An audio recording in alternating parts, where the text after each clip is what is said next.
Welcome to our members of the media and members of the business community in Muskegon. At this point, I will throw over to Gary Allure, and I ask everyone to please mute your microphones as we go through. And if you're not a presenter, maybe it would be great if you could turn your camera off as well. Gary, I'll turn it over to you. Great, thank you and good morning. As mentioned, this is Gary Allore. I have the pleasure of serving as the president for Mercy Health in Muskegon, and I definitely want to thank you for joining us this morning. We thought it would be another good time to provide the Lakeshore an update on how we're doing regionally and really help our businesses and our community leaders really stay informed on what we're doing collaboratively around this community. So to manage the virus, the ongoing impact of the virus is having on our lakeshore, and then all the plans that are in place moving forward with the vaccinations. So our panelists will start out with Kathy Moore, the health officer of the Muskegon County Health Department, and she will be discussing our COVID-19 numbers, how we are taking reservations for the vaccine, and the great progress we're making to get our community vaccinated. And then we'll turn it over to Dr. Justin Grill, who's the Chief Medical Officer of Mercy Health in Muskegon, and he'll provide an update on our Muskegon, Mercy Muskegon's COVID information, and really talk a little bit about how we're gearing up and really we've got our colleagues in our facilities prepared to take on all the non-COVID health needs of the community, and they're great. We know that. So Justin will then turn it over to Stevi Riel, who's our regional community health and well-being leader, and she's got such a great and close connection to the community. And she's going to share how we're leveraging many community resources and collaborating with our partners across the community. And then we'll end with Dr. Jerry Evans, who's an ER physician. He's the new Chief of Staff at Mercy Health in Muskegon and the Region 6 Medical Director. And Jerry's going to provide a brief regional perspective as more and more information is coming out from our state and our region about the vaccine. So Jerry will give us an update on that. And then we will open it up to any questions that you all have. But we would encourage everyone who has questions, go ahead and put them in the chat function on this Zoom meeting, and we'll do our best to answer those questions along the way, and we'll be certainly willing to take a few questions at the end of our presentation. So thank you for being with us again, and I'm going to go ahead and turn it over to Kathy Moore, our partner at the Health Department.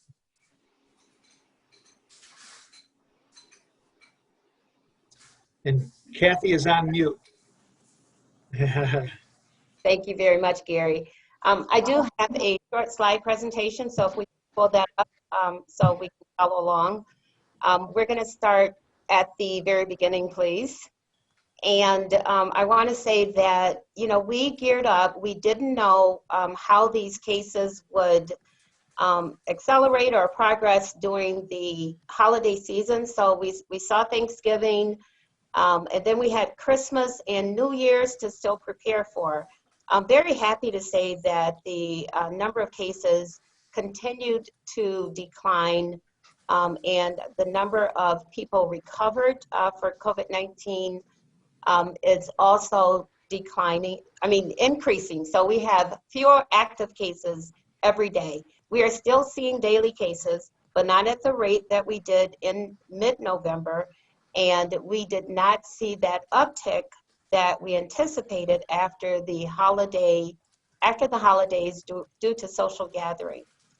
As of yesterday, we have recorded 9,790 Muskegon County residents as diagnosed with COVID-19, 8,221 completely recovered, and 268 deaths to date. Next slide, please. Our death rate would be the one that's most prevalent and disparate in Muskegon County. We have seen the number of deaths, of course, increase by age group. And our statistics show that, you know, the older the age of infection, then the probability is higher for severe or fatal results. The chart at the top shows the number of deaths by month, and again, we experienced a high number of deaths in November, coinciding with the high number of new cases. December, we saw that number start to decline, and it looks like January, it will be again a significant decline. Next slide, please. So proud and fortunate of our Mercy Health system, who really had to respond and make changes and manage this crisis, no matter what the numbers were. We are in a very, very good position as it relates to capacity with our Mercy Health system. And I know that that's a major metric that the state looked at, hospital capacity. And as of yesterday, there were 45 adult confirmed positive COVID inpatients. Of course, this number can change on the hour. 0 pediatric, 18 in ICU, and 22 individuals presented to the emergency department the day before, the previous day, with COVID-related symptoms. Next slide. COVID vaccine, that's the word of the day. Our COVID vaccine situation in Muskegon County, we continue to schedule, make appointments, administer the vaccine as soon as the supply and scheduling capacity is available. To date, and this is as of yesterday, and these are the records that are in the state system, we have 24 hours to put shots administered into the system. So these numbers may be a little behind in the reflection. But to date, in Muskegon County, there has been 7,264 Pfizer doses administered and 1,293 doses of Moderna administered in Muskegon County. And that's to date. Next slide, please. Another high topic is the phases. And beginning January 11th, MDHHS made a huge presentation and said that individuals age 65 and older could be considered or should be considered in the vaccination category and schedules as we go forward. We are making adjustments as fast as we can and as vaccinations doses allow. And we are now in the phase of vaccinating 65 plus frontline essential workers. That includes firefighters, police, corrections workers, and that category. Child care, pre-kindergarten through high school staff, as well as congregate care facilities, homeless shelters, juvenile justice systems, child care staff. At the same time, though, there are individuals in the phase 1A category that may have either fell through the cracks or sometimes at the initial offering, those workers had some reservations. They've seen that their co-workers are doing okay, and they have changed their mind, decided to get vaccinated. So we are also allowing them to change their mind, of course, and come in and get vaccinated because they are taking care of our most vulnerable population. The federal US HHS has direct contracts via CVS and Walgreens to vaccinate the long-term care and adult foster care facilities. That is over 112 facilities, and they have either started those vaccinations or scheduled those vaccinations. And those pharmacies, CVS and Walgreens, will be working and contacting the long-term care facilities directly for that, to arrange those vaccinations. Next slide. This is a schedule that is shared and published by MDHHS to give individuals within these categories an idea of when your vaccination or when you will be eligible for vaccination. If you notice, of course, phase 1A with healthcare workers, the first doses that was received by Mercy Health needed to go towards the frontline healthcare workers. Again, phase 1A includes the long-term residents and staff. That is handled by the pharmacies, Walgreens, and CVS through a federal contract. If you notice, phase 1B are those groups in purple, and that's mid-January, includes those aged 75 years and over, the frontline state and federal responders, school and child care staff, correction staff, and other essential, well, actually, if you look at that, 1B, the last category, other essential frontline workers, the state has that start approximately May of this year, and that is, of course, as resources allow. The 1C category, 65 through 75 years old, was moved to January, mid-January, and so that was with that announcement. And that looks like a really thin line, but that is a huge group of residents in Muskegon County. And so we're working on that as well. And then if you notice, the final phase, phase 2, of individuals aged 16 through 64, not covered in any of the categories or phases above, is scheduled to be vaccinated. It could start as early as mid-August if vaccines are available, but the sort of the hard date is October-ish. So, you know, we'll get prepared. We thought maybe this was going to be the first 3 months, the first half year. We may be vaccinating, and we probably will be vaccinating throughout all of 2021. Next slide. COVID vaccination requests. For those individuals aged 65 and older, we are asking that you submit your willingness or readiness to be vaccinated so that we could put you on the list, and we will schedule the vaccinations as supplies become available. So getting on this list does not mean you've made an appointment for the vaccination, but you have alerted us to your readiness and your willingness to be vaccinated, and we will definitely follow up and schedule that at a later time as soon as the vaccination supply is available.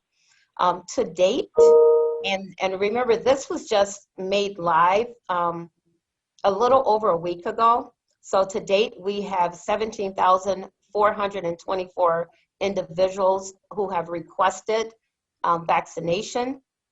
5,532 of those are aged 75 years of age and older, and 8,843 fits into that narrow 65 through 75 years of age group. So it seems, you know, it seems like a manageable number, and it will be eventually as vaccine becomes more available. But right now, with limited supply, we ask for your patience.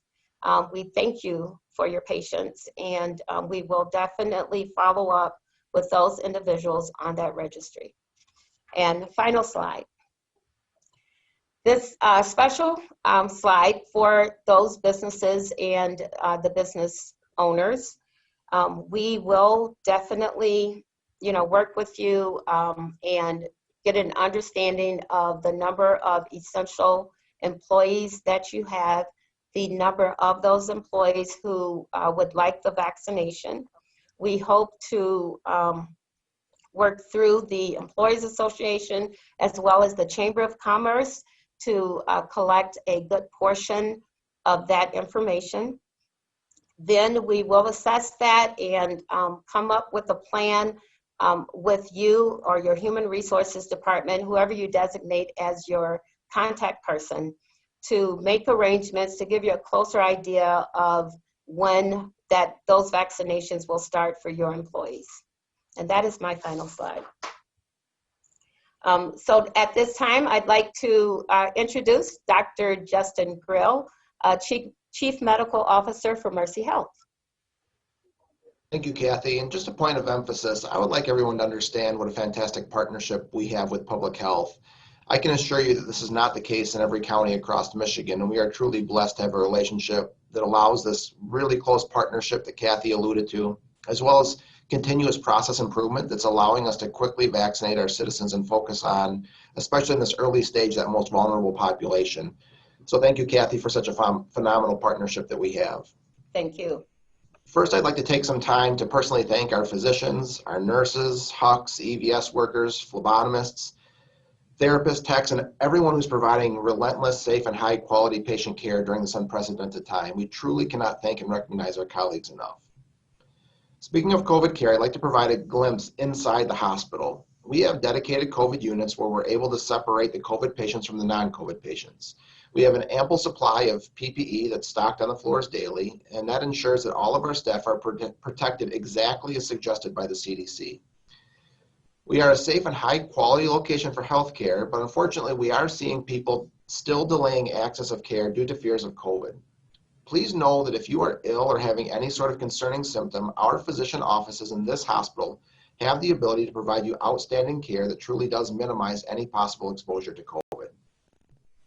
Lastly, I started with thanks to our staff. Please continue to thank and support them yourselves. In this short time, I cannot convey the strain that they've been under, but your support is truly meaningful to all of us in healthcare. Now I'd like to turn the conversation over to Stevi for her comments.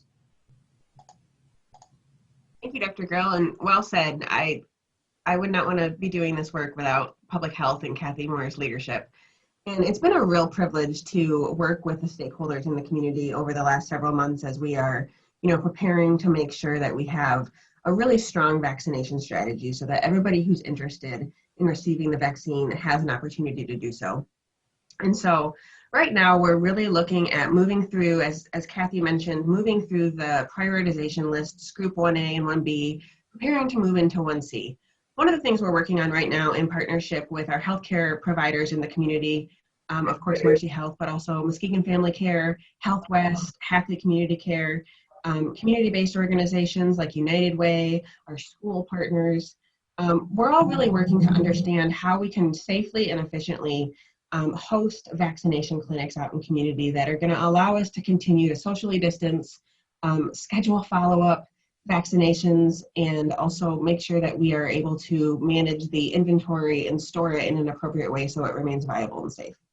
So we are really working to make sure that our community is informed about when this is going to happen, how this is going to happen, and so those details are going to be emerging as we continue to move through this work. The other thing that I wanted to talk about briefly was the actual registration. So if you are interested in getting the vaccine, the best thing to do is to go to www.maskupmuskegon.org and log your interest. As Kathy mentioned, we have almost 20,000 people that have done that. That's going to be a really efficient way for us to contact you once it's your turn. And we will get to your turn. I know all of us are very anxious, and so to echo Kathy and Dr. Grill's comments, we all just have to continue to remain patient. We have to continue to socially distance and wear our masks, wash our hands. We will get there. And then finally, before I hand it over to Dr. Evans, I wanted to share with you, there is reports of a fraudulent registration link to schedule an appointment. So I want to point out a couple of things. When you do get the actual link to register for your appointment, it's never ever going to ask for your social security number. It is never going to ask for payment information. So if for some reason you find yourself, with the link, maybe someone sent it to you, maybe you found it on social media, don't use it. And if you are using it or you start to use it and you notice that they're asking for that information, please immediately stop. Sorry about that. Please immediately stop and make sure that you are, reporting that to public health. So. Thank you very much. I'm going to hand it over to Dr. Evans, our Chief of Staff, and I'm very sorry about my dog. She is the worst. Sounds like a very excited dog. Loves the vaccine idea, so that's great. Thank you very much. And I love what's happening here in Muskegon County. I think there's some wonderful things going on here. The partnership that we do have with public health and the hospital system has been wonderful. One of the things I would like to emphasize is what Dr. Grill talked about in the hospital. Even if you come to our emergency department, we are safe there as well. We have a separate area where we bring anybody who might have COVID. If we suspect they have COVID symptoms, we bring them into that area. But even there, we are separating patients carefully so that we're not cross-contaminating. So if a patient doesn't really have COVID, but just has some symptoms, they are still safe in that area. And so one of the things that we're seeing is people who come in and say, you know, I probably should have come in 4 days ago, but I just didn't want to, and this chest pain is just getting worse. And that is a real problem. And we're seeing a lot of that right now. So we're really asking people that if you have symptoms that you're concerned about, know that our hospital is safe, our doctor's offices are safe. We are doing extraordinary things to try to keep everybody safe in that hospital and in our environments. I'd like to cover a few issues and from a regional perspective. I'm an emergency physician, but I'm also the regional medical director for disaster preparedness in Region 6, which encompasses 13 counties in West Michigan. We have a population of 1.6 million people in those 13 counties. In the state of Michigan, we are currently at 576,573 cases. And in Region 6 alone, we have 97,273 cases so far. And that's as of a couple days ago. This data is a couple days old, probably from the 13th. As of that date, we had 1,590 deaths in Region 6. But we've done 1.4 million tests in Region 6 in the time that we've been testing. So that's a lot of people that have been tested over that time period. From a vaccine perspective, we have, in the state of Michigan, we have distributed 831,150 doses of vaccine. 477,950 of those are Pfizer, and 353,400 are Moderna. And as of a couple of days ago, the data showed that 368,844 doses have been given in the state of Michigan. For Region 6, we have distributed 98,250 doses and given 67,067 doses throughout Region 6. You've already had the Muskegon numbers, and I appreciate that. And that's actually a little more up to date than I had even, so that's great. Regionally, we currently today have 229 patients in the hospitals in our 22 acute care hospitals in Region 6. And of those, 72 are in the ICU, and 40 of those patients are intubated. That's regionally. So we have 22 acute care hospitals. We also have 8 patients at Pine Rest, which is our psychiatric hospital. So that number is included in there. Pine Rest has been gracious enough to open up a COVID unit, an 8-bed COVID unit for psychiatric patients, which was a real problem for a long time because we didn't have any place in the state of Michigan who could take a COVID positive psychiatric patient. So that's been a great asset and a great benefit to our region. For registration, I have to echo exactly what Kathy Moore and Dr. Grill and Stevi Riel have said about that. I will say that there is a website that's called vaccinatewestmichigan.org for those not in Muskegon County that will tell you all of the counties in West Michigan and how to register at any of those counties. That's vaccinatewestmi.org. And that's a pretty reliable website that does have all of the different counties and health departments in Region 6, and we'll show you how to register at any of those counties in a safe way. Now, I will say that of the 7 health departments that we have, if you go to their websites, many of them are saying exactly the same thing, and that is that we don't have a lot of vaccine available.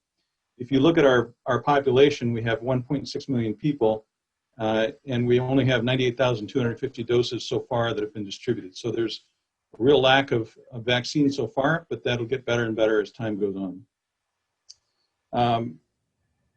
I think there's our health departments and our hospitals throughout Region 6 are working very closely together. Region 6 is supporting in any way we can, in anything, answering questions, coordinating information, whatever we need to do to help our health departments and our hospitals. Our coalition has been very strong. We've worked really well together throughout the entire pandemic, mostly early on with PPE supplies and equipment, and now with helping out wherever we can with the vaccine and information. We're here to support the entire region. one of the questions that was brought up to me is, what about local pharmacies? When are they going to start getting vaccines? CVS and Walgreens have a contract to give vaccines to our congregate living facilities throughout the state of Michigan.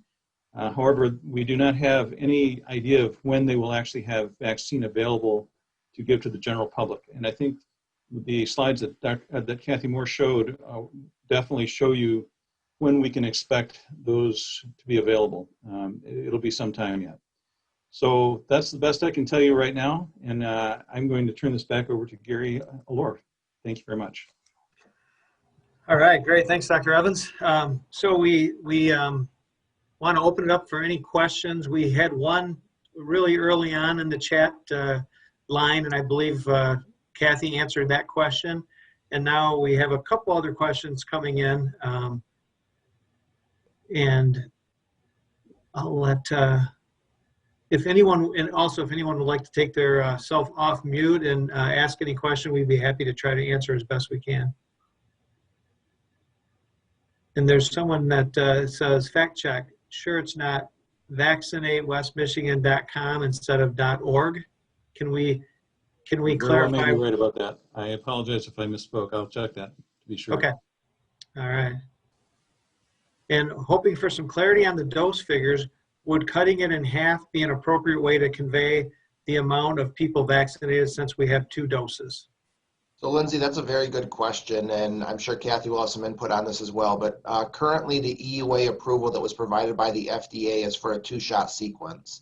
And so there isn't and hasn't been any research for the Pfizer and the Moderna vaccinations, which are currently out in a single-shot format. So yes, we've seen places like Great Britain trial a single-shot format, but there is no research to say that that's effective at all. And so we've continued so far in the United States with going forward with the 2-shot program. The Johnson & Johnson approach, which I expect they will detail the results of their phase 3 trial soon, is testing a single-shot approach for that. But right now, the plan is to continue with a 2-shot approach domestically in the United States. That's what we know gets us up to that 95% efficacy. Yes. And since the first doses of Pfizer was received and started administration the last couple of weeks of December, some of the doses administered are now reflective of second doses. So we may be able to parse out first doses administered and second doses and expand our report to include that. But at this time, a great percentage of the doses administered reported are only first doses. But I can say that we have started seeing second doses administered, and those are also reflected in the report. Okay, thank you both. And we see the updated, the correct link is on the chat line. So we've got that. There's one question on Kathy, how was Muskegon County missed this week with delivery of the vaccine, if that did happen? Yes, so, we put in the request, and I wouldn't say we were missed. The state just called us yesterday and said they looked at the request. It came in around 2 on Thursday. They wanted it in by 12 on Thursday, so they made their decisions based on that timeline. I will go with that, for sanity's sake.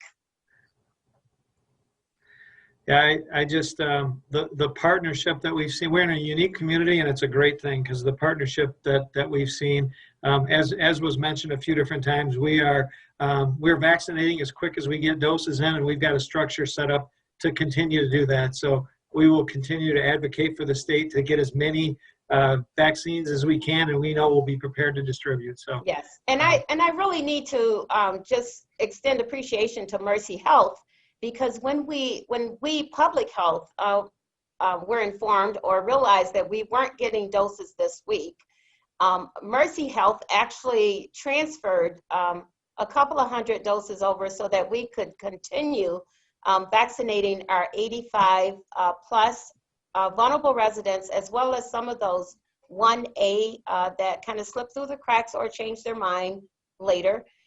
Then they also, so in addition to that allocation, and then the next day they gave us additional, but they also allowed us to schedule 75 plus residents in the community and assist in greeting and with the flow. So we have just, even though we did not receive vaccinations directly from the state this week, thanks to our partnership with Mercy Health, Public Health was able to continue vaccinating that high-risk, vulnerable population of 75 years of age and older this week. And they are exceptionally appreciative of the opportunity to get vaccinated. So thank you. I think we'll go with our last question of when will the next delivery arrive, if we know. And we'll go with that last one. Yep, we are expecting to receive an email today or later today on the shipment of vaccinations and how many there are. And we anticipate, you know, they will tell us the date of arrival, but I anticipate that would be Monday or Tuesday.